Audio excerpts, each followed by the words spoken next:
ẹ̀wọ̀n ìyàwó mi Àníkẹ́. Mo ti fọwọ́ ara mi pa Àníkẹ́.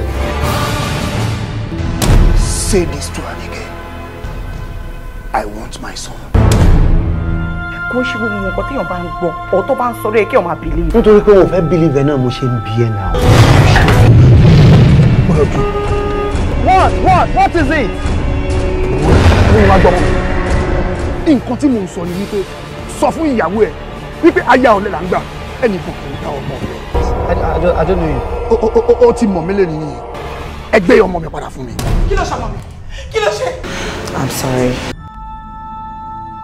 So, Àníkẹ́ lọ́mọ tiẹ̀.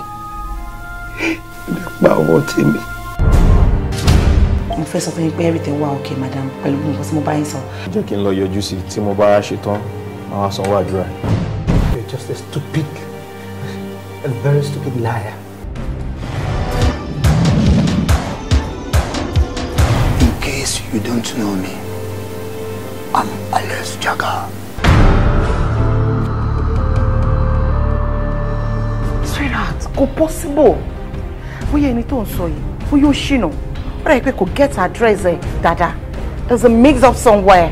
Do me a favor and leave my presence right now. Go away from there!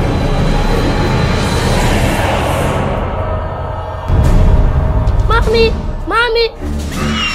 Talk to me, my baby. What is it? Kí ló ṣẹlẹ̀? Ọmọ ẹ náwó síbẹ̀ yẹn, ìwọ náà mọ nǹkan tó ṣe bóyá nǹkan gé jẹ ni.